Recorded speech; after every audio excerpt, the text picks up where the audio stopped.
Hey guys, AscendantGod here. And here with Raid Shadow Legends.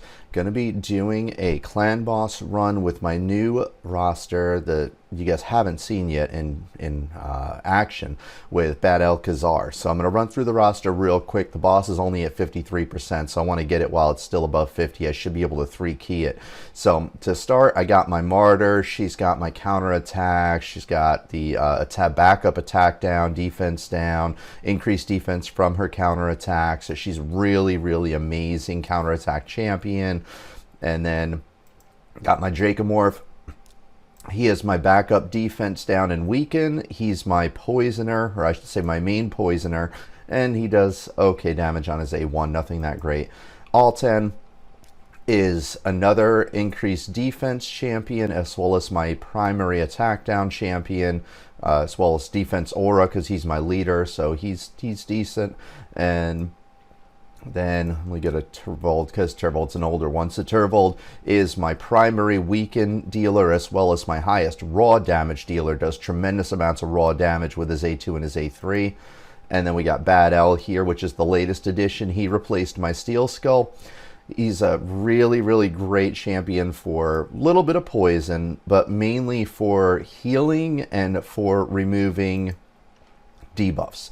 Okay, he has this passive where it does 15% more damage to targets under poison, but his A1 never does much damage anyway. It's an AoE, heals a champion and all allies by 20%, but this is very small. When I first got him, I thought this is where most of your heals come from. You don't get a whole lot of heals from it. It really doesn't, because it just doesn't hit very hard. So it's a tiny bit of healing from this, but more than anything, where you get your healing from is from this here, where it removes all debuffs. So you basically put this up right after the stun happens, and then it removes the stun from that champion. Plus, it does two 15% continuous heal buffs, and then it does 2 poison debuffs on the enemy. So it puts 2 poison, it removes the stun, and it puts poisons on the enemy, and it gives you 2 15% continuous heals on all of your allies. So basically every turn for the next 2 turns, they're going to heal by 30%. So in 2 turns, they've healed 60%. It's not huge. I thought it was bigger than that, but it's still pretty decent. So I'm going to jump into this while it's still at 53%. So I don't want to start before it goes below that. Now you see, I should, like I said, if I do 2 in Void, these days I can usually 3-key. So you see, got all 10 in the lead. And I'm going to jump into this. And now this is an auto-friendly group. That's another reason that I wanted to show you guys this. I'm going to be doing a video either later on today or tomorrow about auto-friendly runs as well. So now what I like to do in the beginning, I do like to do a little bit of this manually, just because normally Draco will do his poisons out of these 2, which is his best bet. You want him to do his poisons. All right, because the poisons are 200,000. Like, yes, having weaken and defense down is good to have on the boss, but 200,000 damage just right off the bat from those 4 poisons, because each one does 50,000. That's worth it. You want Bad-El to do his A2 first, which he does, but you want him to do this first, because this is normally be when your leader or whoever else, depending on the affinity, would have the stun on them. So you want him to start with that A2. He will do it on auto. This is the reason why I like to do it manually first, if I'm just trying to get the most damage I can at that point in time, which right now, like I said, I'm still trying to do this 3 keys instead of 4 keys. So I'm going to do his A2.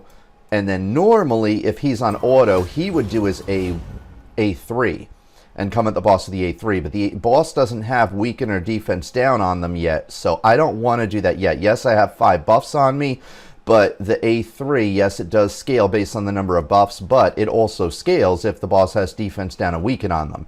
Now, what I could do is the other option is I could have Dracomorph do the weaken and defense down right off the bat, and then then go on auto, because then on auto he's going to do what I would want him to do, which is come at the boss with, you know, the A3, which at this point, since he had multiple turns with these, would be really advantageous. So at this point in time, if I was paying attention, I probably would have used his A3, just because with these 5 buffs, he's going to hit really hard, but he's going to get 5 buffs in the next turn anyway. So I'm going to use the A1 for now to try to get weaken up there at least. We got weakened, so that's good. Now, I can put this on auto because he's going to do his A2 on auto. I don't want his A1 yet because I don't want to tack down up on the boss yet. So I'm going to put this on auto, and you'll see what happens now. And now everything's going to go in the order I want it to. She's going to do her counterattack first, which is what I want. Everybody's going to get their counterattacks.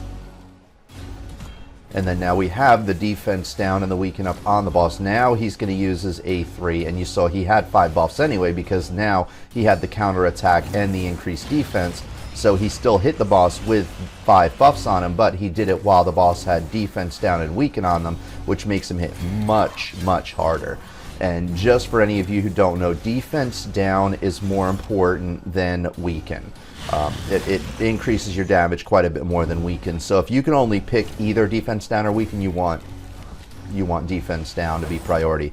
Now you can see with my BEK here, Bad-El-Kazar, he is doing what he's supposed to be doing. He has his cooldowns are perfectly timed so that every time this champion gets stunned, my Alt-10 gets stunned, he's going to remove the buff. He's going to put a couple of poisons on the boss, and like I said, I can leave this going on auto from here on out. There is one exception to where it's not completely auto-friendly, at least optimally. Like, I can put this on auto and do probably about 1 million, maybe 2 million damage less than what I normally do usually. There is some exceptions though, because some things can go wrong if I leave this on auto the whole time. And once the damage starts getting pretty brutal, I'm going to put it on manual just to show you guys how much I can do manually, because 2 things that can go wrong. Number 1, the worst thing that can go wrong is attack down here falls off the boss when the damage starts getting brutal, and Martyr doesn't use her attack down then, because the problem is on auto, whenever her A3 is up, which has the attack down, she will use it even if the boss still has attack down on them. So the problem is that say if the boss has attack down on them, her A3 is on cooldown, she uses the attack down. 2 turns later, Alt-10 fails, or he gets just something goes wrong, he misses and gets resisted, something like that, a couple of times, and attack down falls off the boss. Now, since she used it when she didn't need it, that A3, which she just used it just then, now when you need attack down from her as a backup, you won't have it, and she'll cause the team to wipe if it's on auto. So if I'm doing it manually, I can see what's going on, and I don't use her A3 near the end ever unless I absolutely need it, because her A3 really doesn't do much more damage from her than her A1 from what I've seen, so it doesn't make any difference anyway. But anyway, but yeah, it's one of those things that you need to be careful of though, because if you're not careful, she will yeah, she will mess that up on her own. So right now, though, I mean, the group is still going solid, so I don't need to worry about it. And maybe I'm going to start doing this after this next AoE round. I think I'm going to start doing auto, so I mean manual. So, but you see, like, so that's number 1, what can go wrong. Because see, right now, she would have used her A3. I want to save her A3 in case if attack down falls off the boss right now, he might kill 1 or 2 of my champions right now. So I want to save that A3. Because like I said, the A3 doesn't hit any harder anyway, so it doesn't even make sense.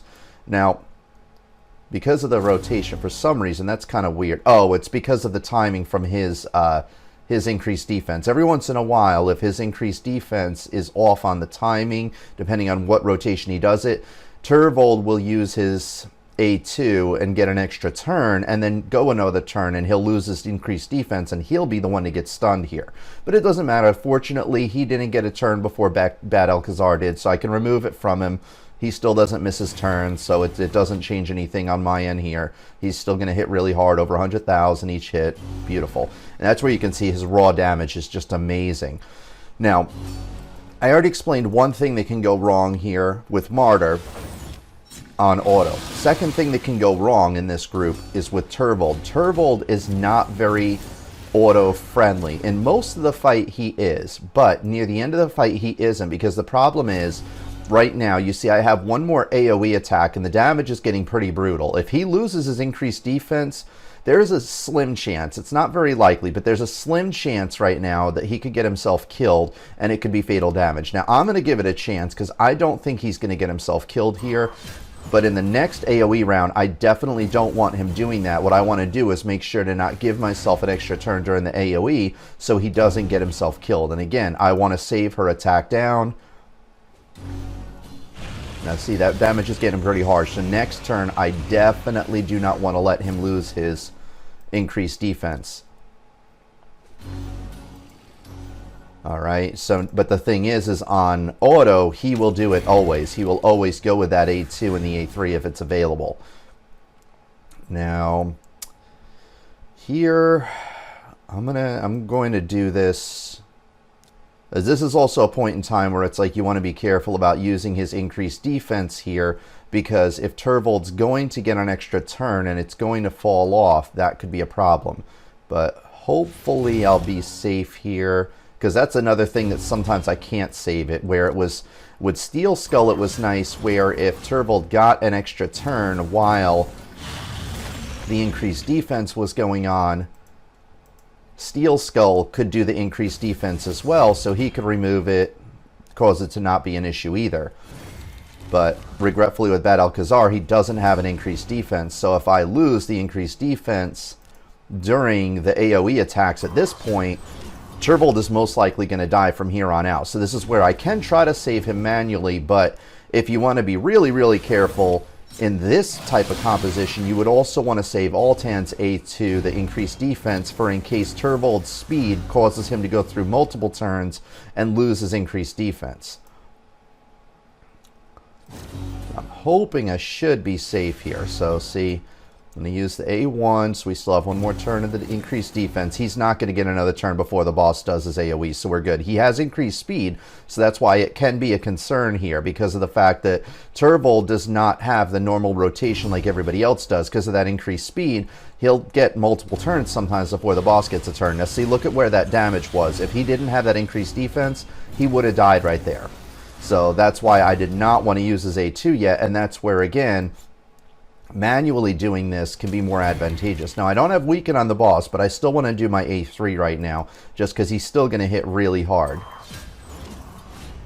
But doing this is now, it's going to keep him alive for another AoE round. So it's going to cause him to do an extra few 100,000 damage or so, maybe. Maybe 4 or 5 at best.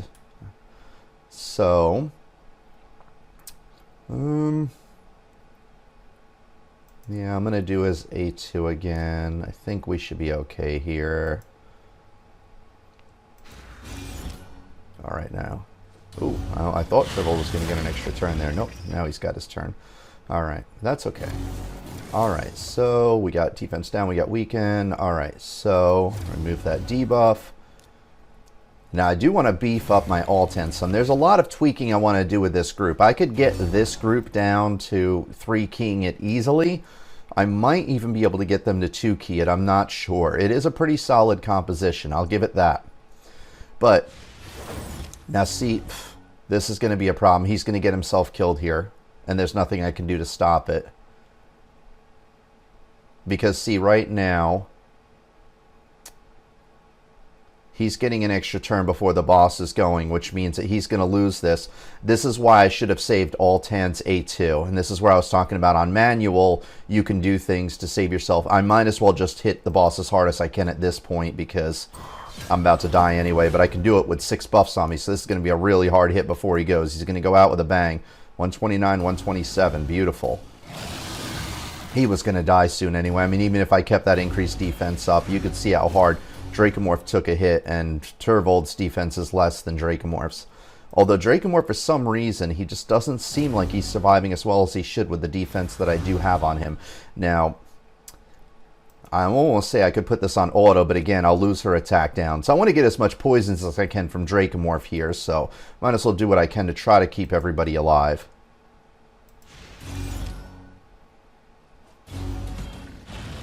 Ooh. Look at her. She has tons of defense. That's why there's a lot of RNG in this. But this is great. Good. I get to use his poisons again. But yeah, there's a lot of RNG where you really don't know exactly how much damage you're going to take. Your champion that could be the highest defense could end up dying before somebody with your lowest defense just because of some really bad RNG when it comes to that kind of damage there. Never know. She got stunned because she didn't have the increased defense. But that's okay, because she goes last, so he's going to remove the stun from her, so it really doesn't make any difference to me. Remove it. Beautiful. I'd love to keep Dracomorph alive until I can do another poison. That would be beautiful here. I doubt it's going to happen, though. I'd be very surprised. But yeah, so this is where Manual does come in useful. But with Turvold, like I said, Turvold will kill himself because of ripping through turns. Martyr will use that attack down, which will call it falls off the boss sometimes when you need it. I'm going to put Weaken up there. Get that in while I can.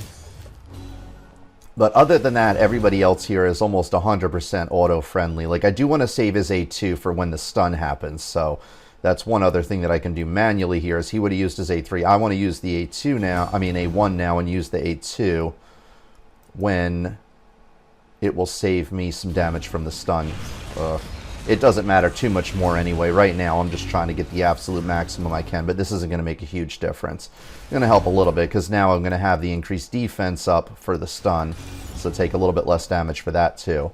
So see, when you do it manually, you can improve your rotations a little bit here, but this is, like I said, it's not going to be a huge difference. I mean, I kept Turvold alive for like, what, 3 more turns than he would have if he was on auto. So, like I said, maybe about 300, 400,000 more damage from him than I would have gotten.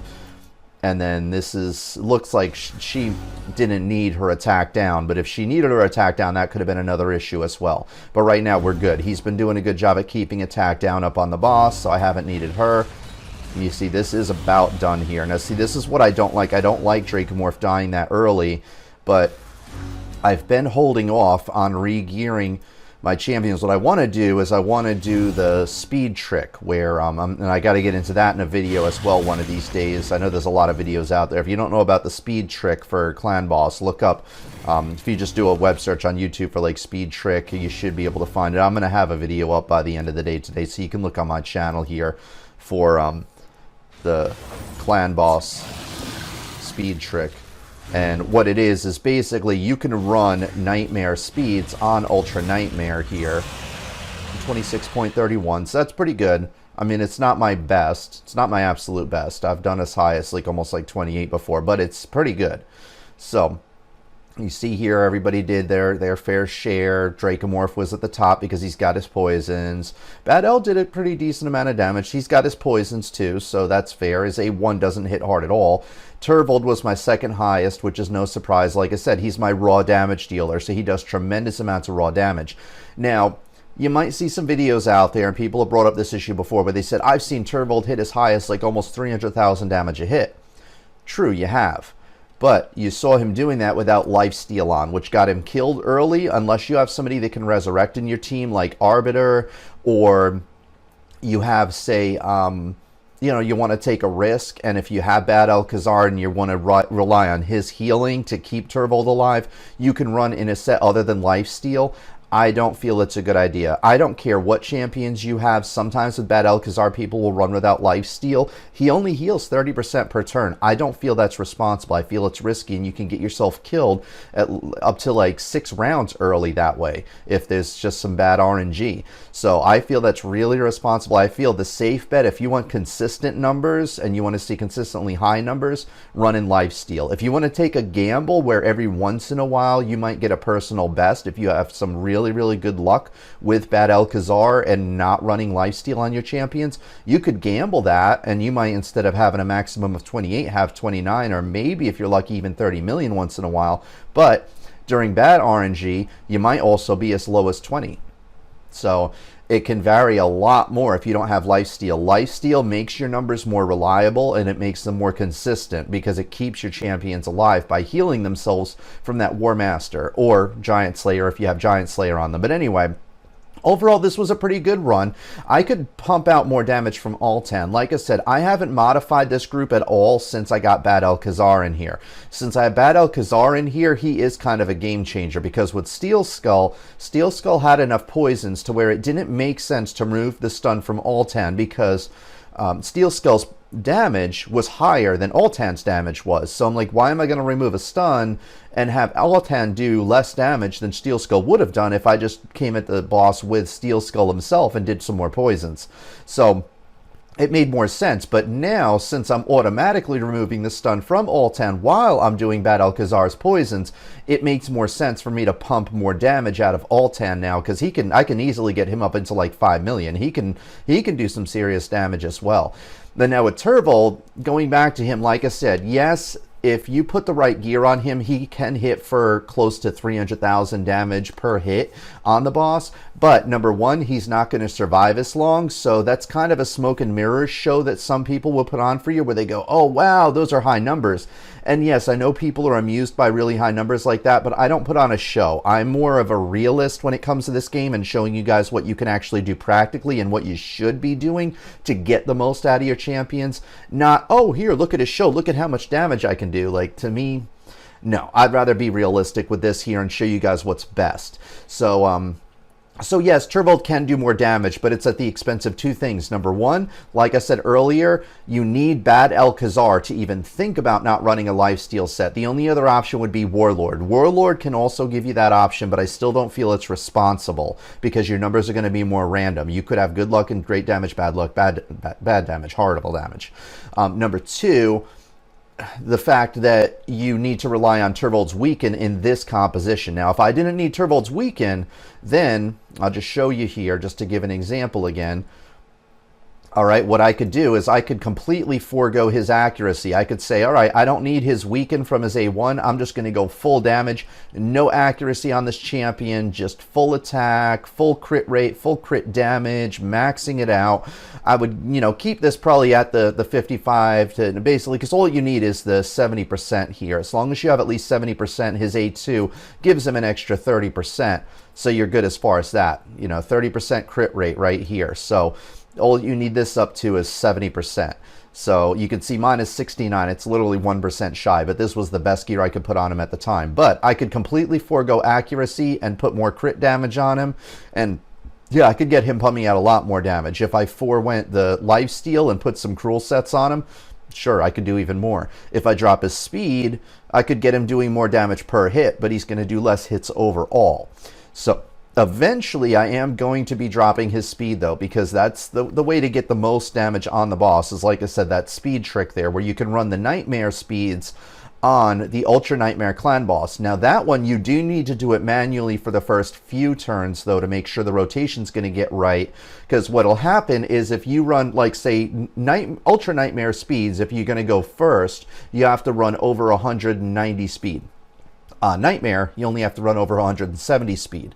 So the advantage if you run with Nightmare speeds is that it lets you focus more on things like defense, hit points, survival, or some more crit damage, accuracy, whatever have you, depending on the champion, and instead of having to get that extra speed. So it improves your survival in the long run, all right? And that's what makes it more advantageous. But anyway, regardless, at this point, I haven't adjusted it yet, like I said, for a number of reasons. Right now, the Tormin, the expensive event is going on, so I'm working on getting him. There's an artifact enhancement event coming up on Christmas Eve, which is just a couple of days away at this point, so I'm saving my coins and re-gearing all my champions for the boss until then. Number two, currently, I'm still using Dracomorph on Arena as well. And because he's amazing in Arena, but I don't want to divert from this. I want to focus on the clan boss here. So that's about it that I think I have for that, though, guys. So I'm gonna get into some more of that other stuff that I've touched on in this video and other videos. I am going to talk about the speed trick that I mentioned earlier and get a little more in depth into that. But you know the basics already now from what I just covered. And then another thing that I'm going to cover here as well is how to make an auto-friendly composition like this, because some champions are auto-friendly, some are not. Bad-El is very auto-friendly, but there's keys to that as well. All right, so again, I'm going to get into that in another video. I just wanted to show you guys a sample run of the auto run and also showing you what else I could do on manual to help keep myself alive. And now again, Martyr, I never needed her A3, but if the attack down fell off the boss, if I had some bad luck there, I, on manual, could have saved her A3 for when I needed it, whereas on auto, she won't. She'll use her A3 every time it's up. And again, it doesn't make sense because the damage difference between her A1 and A3 is negligible. If there's any more additional damage from like the gear that I have on her currently, I would say it's maybe at best an extra 5 to 10,000 damage, if that, on average. I don't even think it is, but I'm just trying to say, I would imagine the A3 should hit a little bit harder than the A1. I don't know, but it doesn't seem to from my experience. But regardless, so this group is pretty auto-friendly, but there's a couple of things that can go wrong that can cause you to die prematurely. All right, but on manual, I consistently get my damage about 25, 26 million. If I'm lucky, 27, 28 million with this group. If I do it on manual, the best that I've seen is like I've seen them do upwards of almost 26 million. It was like 25.8, I think, or 25.9 on auto. But I've seen them do as low as like 20 point something, which is horrible. I would never have that happen on manual. And I guarantee you, I know what happened back then. What happened was attack down fell off the boss prematurely. She didn't use attack down as a backup when she needed to. And the boss killed everybody long before he should have because you didn't have attack down up on the boss. Attack down is vital on the boss. But anyway, you got to see this group in action, though. You got to see what happened here. And most likely I should be 3 keying now today, because as long as I get 2 into Void, now you see it's below the 50%. That's why I wanted to do that video real quick. I kind of rushed into it. You see I'm at 51 million right now. So all that I need to do at this point is like 19 million. Now with green, I should be able to make that happen, I think. But we'll see. I mean, I might do it manually near the end again just to be sure. But the great thing about an auto group like this is that if I want to do it on manual, I can and get a little bit more damage. But if I just want to put it on auto and forget about it, I'm going to still do at least 20 million per key, which is still like, I can do this on auto and always get that damage. And usually in the beginning, like I said, you'll have to do the first rotation manually, especially with Turvold. Or if you again, what you could do is you could use Dracomorph's A3, then you could just put it on auto, and Turvold's going to do the A3, which you want him to do at that point. Or you could do the poisons, which is usually in most cases going to be a little bit more damage, because again, that's 200,000 damage from those 4 poisons in total. And then, you know, then use Turvold's A1 first and then put it on auto, so he uses his A3 after the defense down and weaken is up on the boss. All right, so, but this is a pretty solid composition. It could be better. Turvold isn't the most amazing champion on my group. I do like the fact that he brings a continuous weaken and he does a lot of raw damage on his own, but there are other options that could be better than him. Altan is probably the best that I'm going to get for an attack down champion. Martyr is one of the best for counter attacks.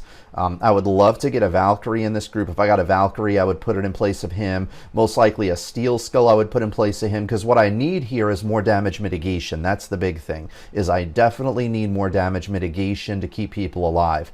But other than that, I need to replace Turvold with damage mitigation, like again, either not Steel Skull, Skull Crusher, I'm sorry. I either need like a Skull Crusher, or I need a Valkyrie, or a Warlord would be great too. Somebody with damage mitigation to replace him to keep everybody else alive.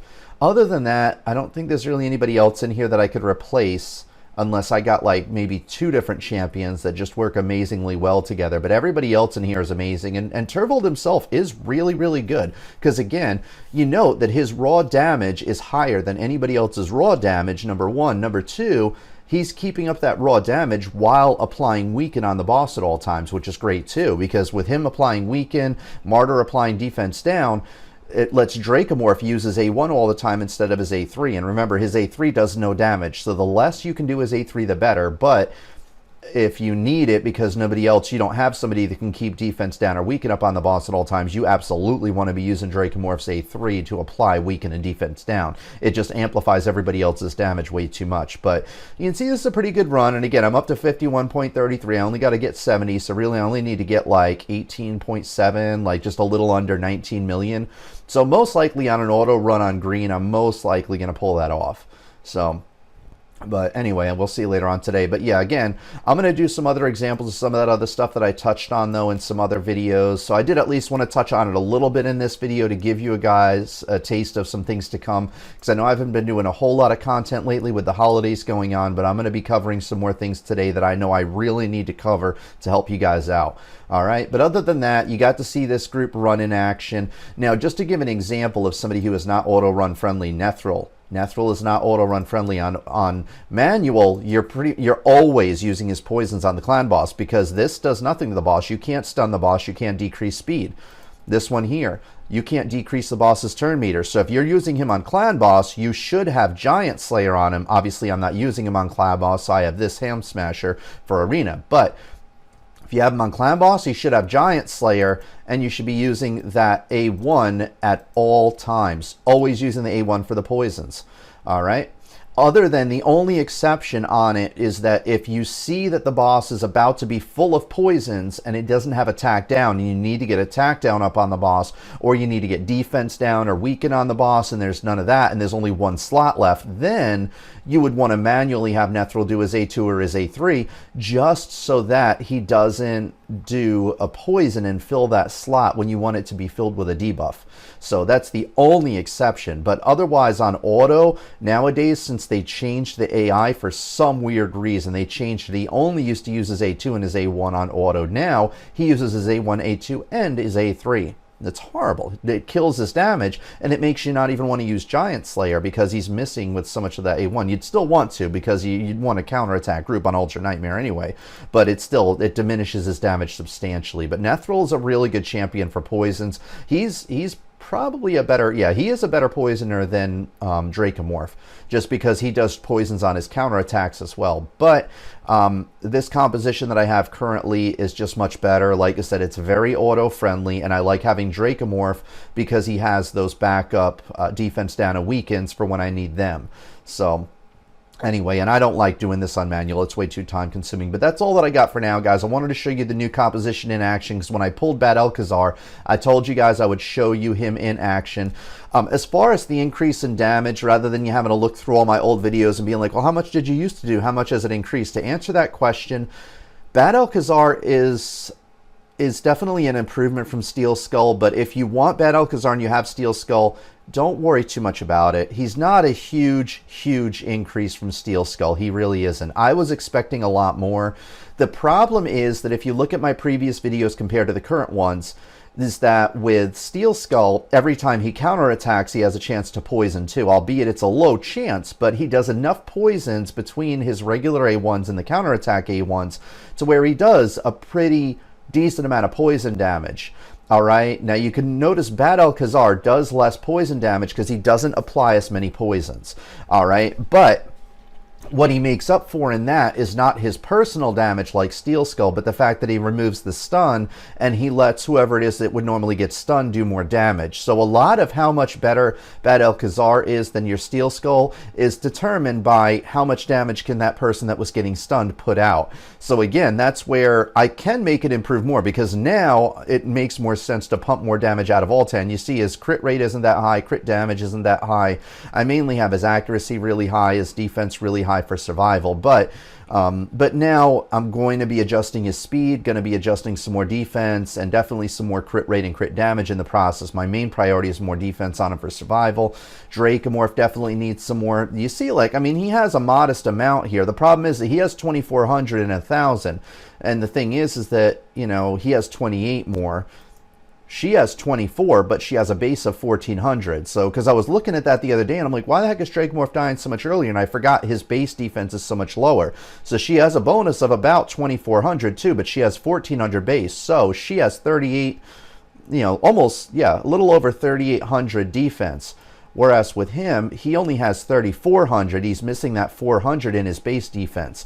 So it's one of the disadvantages of having an attack champion is their base defenses are lower. So I need to pump some more defense into him. But like I said, I could definitely get a lot more damage out of this group. It's just because of Dracomorph being in Arena and I need that speed on him, combined with the fact that I haven't dropped their speeds yet and I'm waiting on that artifact enhancement event, because I'm going to need all the coins I got. Like 16 million may not even be enough for that yet, but I got a couple more days, but so I'm going to save up. But anyway, but yeah, that's pretty much all that I got for now, though, guys. Like I said, you could definitely pump a lot more out of this group if you drop the speed and do some of those other things that I mentioned. But that's all that I got for now. Just wanted to give you some insight into this group and what's going on with this. If you've looked at some of my older videos, now you have a new reference with Bad-El-Kazar. He's definitely better than Steel Skull, but you notice, like I said, I used to fill up the boss sometimes with poisons. Nowadays, it's rare that I fill the boss up with poisons. But Bad-El-Kazar is definitely a much better choice than Steel Skull. Like I said, in order to take advantage of Bad-El-Kazar now and get the extra damage, I really need to increase Altan's damage here, because now it makes more sense to, since he's not getting stunned. So that's all that I got for now, though, guys. Any questions, comments, concerns, let me know in the comments below. Otherwise, you know, I told you guys I was going to make this video. I made it. I'm going to start covering some of those other tips and some other videos to come soon. And in the meantime, that's all I got for now, guys. So until the next episode, take care, and hope you're doing good with your clan boss. Hope you're doing good with Torment if this is still going on at this point. And I'll catch you guys in the next episode. Hey, guys. Anthony here, also known on this channel as AscendantGod. And shout out from down below, because we love everybody equally here. Well, thank you guys for checking out the channel here. Be sure to subscribe to the channel so you can stay up to date with the latest content as I provided on here. Also, be sure to check out the description sections of the videos regularly as well. That's where I provide you guys with all the resources that I'm able to find that I think would be useful for you. It's also where you can show your support, and it is much appreciated, because regretfully, playing video games and making funny videos doesn't support the family. So any support you guys give is really appreciated. And other than that, I think that's about all that I got for now. So in the meantime, I'm gonna get back to this here. I think I almost got it figured out. So wish me luck, and I will catch you guys in the next episode. So until then.